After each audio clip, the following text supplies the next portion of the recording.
some structures, single covalent bonds do not allow the atoms to follow the octet rule. For instance, let's look at a oxygen molecule, O2. First, let's count the total valence electrons.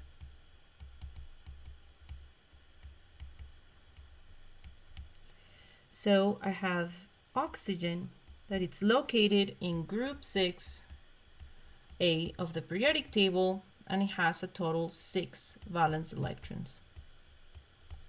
Since I have 2 atoms of oxygen in this molecule, and I can tell that because of the subscript next to the symbol, I am going to have a total of 12 valence electrons in this molecule. So when you look at oxygen, each oxygen atom is going to provide 6 valence electrons only. So let's draw those structures. I have 1, 2, 3, 4, 5, 6 electrons coming from one of my oxygen atoms. And let's draw the electrons from the other oxygen atom.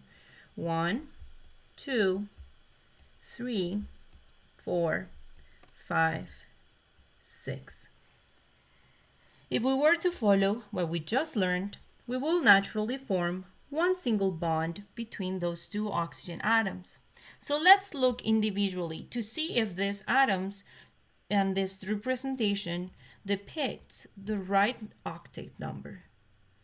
So in this oxygen atom, I'm going to have a total of 1, 2, 3, 4, 5, 6, 7 electrons.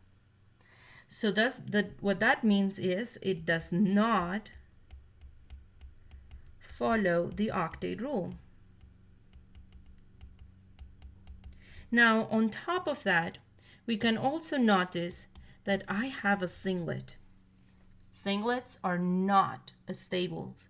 So this molecule of oxygen, if it was just like we drew it, it would not be stable, and it would not allow us to have oxygen in the atmosphere, which is essential for life.